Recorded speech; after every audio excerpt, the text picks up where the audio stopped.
This is a story about how one vision of the future, corporate paternalism, became true, only for the powerful forces of technology to overwhelm it and change our society forever. And how only one man predicted such a dramatic paradigm shift, but it was ignored. Now we are dealing with the consequences.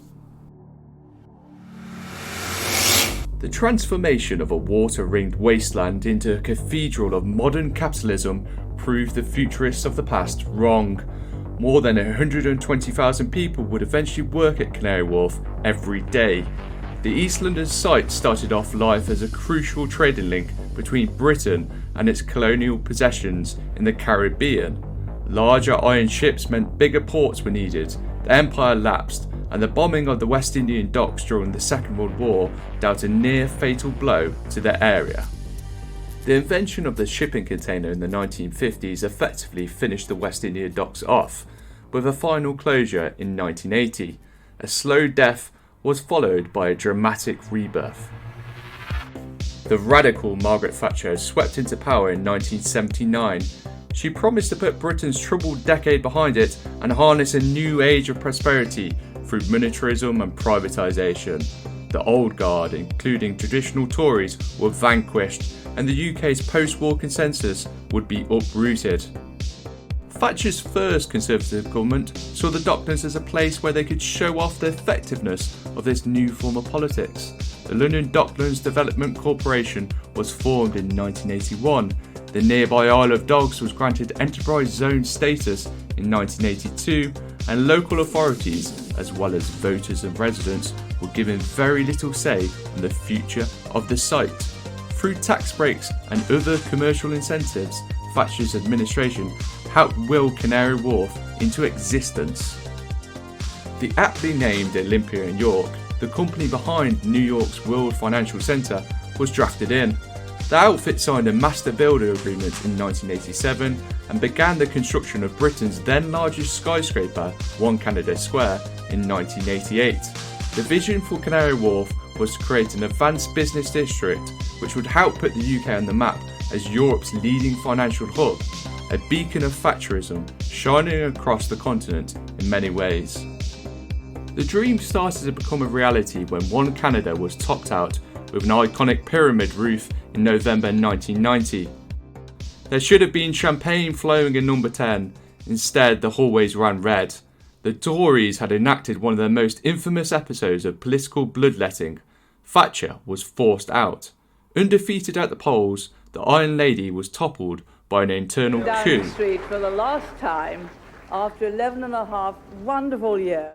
But business went on, both in Downing Street, where John Major took charge, and in Canary Wharf, with the likes of Credit Suisse, Morgan Stanley, and Fleet Street outlets, including the Telegraph, Mirror, and the Independent, moving east in 1991.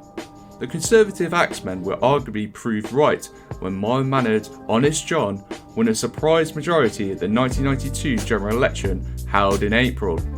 Major had warned voters against a double whammy from Labour of higher taxes and higher prices. But there were more twists ahead in the story of Canary Wharf, and Major's own record of economic competence would come into question. Olympia in York went into bankruptcy that May, owing $20 billion. As one industry commentator noted at the time, it proves that nobody, no matter how rich or how smart, is escaping this real estate depression. Britain went on to face its own financial crisis that September. Major lost his safe pair of hands status when the UK crashed out of the European exchange rate mechanism.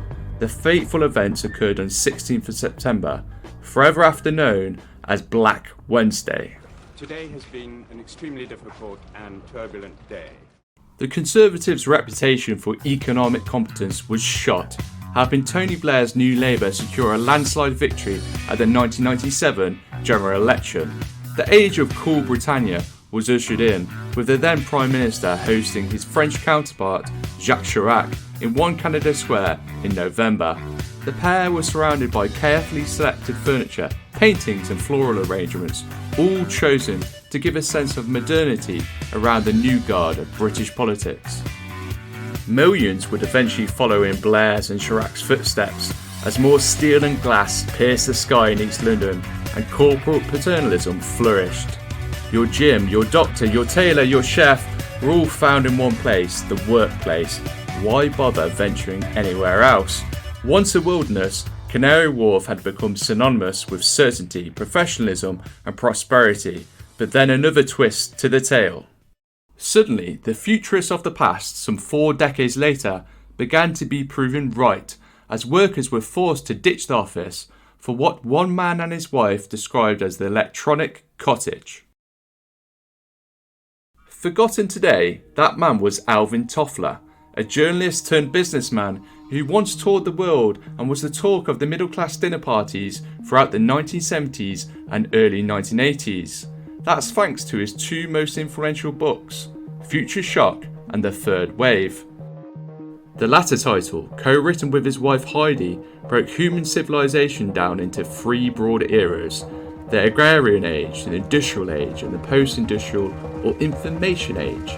The final form of society was the third wave of the book's title. Toffler, it should be said, made some sensible and some bold predictions about the first, second and third impacts of the new forms of information and communication technologies. It was wrong, however, that computers, satellites and telephones would erode the nation state, but right about the polarisation of society. Toffler's argument rested on 2 main premises: that information overload ultimately incentivised people to concentrate on things that only mattered to them, not the wider populace, and that media itself had become demassified, giving consumers the option to digest more and more content in their chosen niche instead of generalist publications or broadcasts.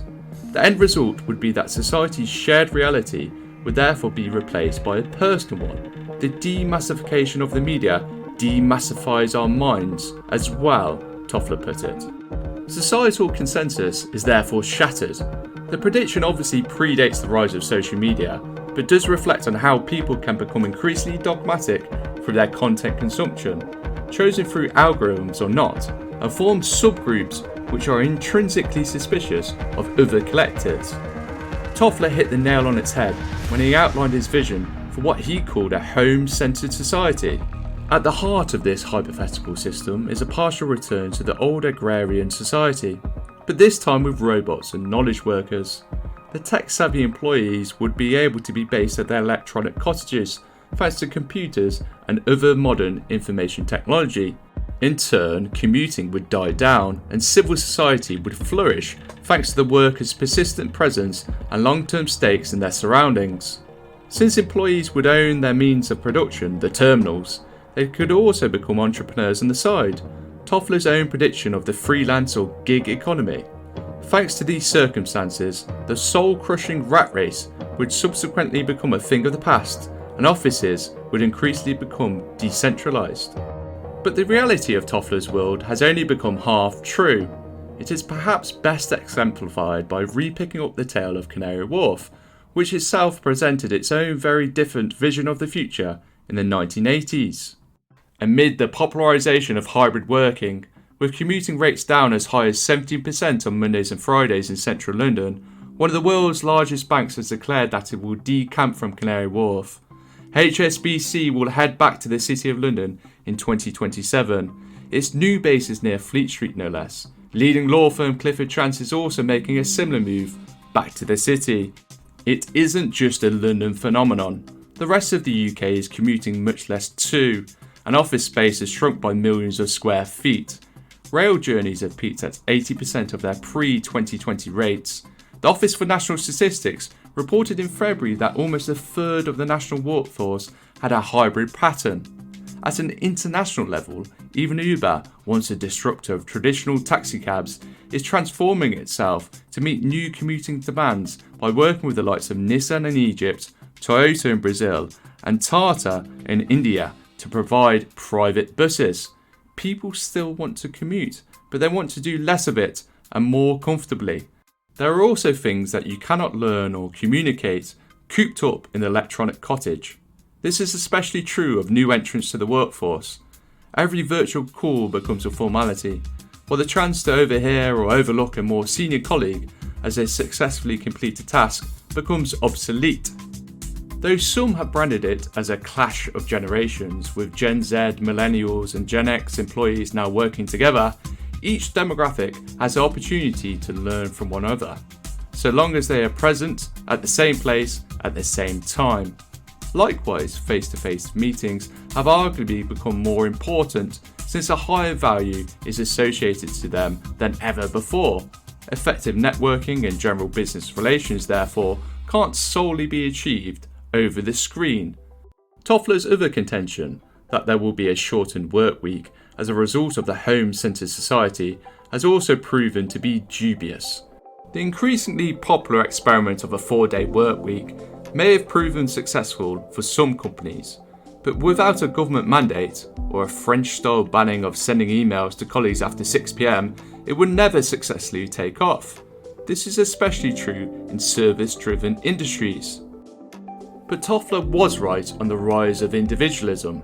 He put great emphasis on the increase in product choice, which drove this phenomenon in his eyes. Other fundamental socio-economic drivers have also pushed workers away from the post-war vision of the good society. No jobs for life, no gold-plated pensions, heavy educational debts, and high mortgage rates are just some of the factors keeping younger employees off the housing ladder and away from starting a family, the old good society fundamentals. Individualism, therefore, isn't so much of a choice brought about by technological advancement, but more of a reaction of the short-termist socio-economic status quo. The situation could become grimmer if many of the 800 million workers which are set to be displaced by AI-driven automation are not re-employed in good time. We would face a new class of economically inactive workers who would deem the roles of the AI age to be meaningless and therefore unworthy of their labour. A retreat would ensue, and they would choose, where possible, to sit on the sidelines instead. On the flip side, it's clear that a new class of information elites is emerging. Our societies are increasingly news-free zones, with 47% of global consumers not participating in news. On top of that, a decreasing number of people are accessing news directly from an outlet's website or app. Social media is the go-to source nowadays. The non-newsers are typically male, better educated and more partisan in their political views. The emerging class of information elites, meanwhile, are paying for their news and other forms of useful data. An example would be the Bloomberg terminal, which continues to dominate the financial services industry. It's clear that we're facing both an educational and financial divide. The age of AI also looks like it comes with a monthly subscription, at the very least. Never mind heady headwear costs. Apple's Vision Pro or Nvidia's AI chip, they're all very expensive. If generative AI continues on its compounding exponential growth trajectory, will the gap between the information elites and everyone else continue at the same pace? Or perhaps there's another Toffler-style twist to the story of human civilization. An AI-powered information overload could provide a reset and usher in a fourth wave of human civilization.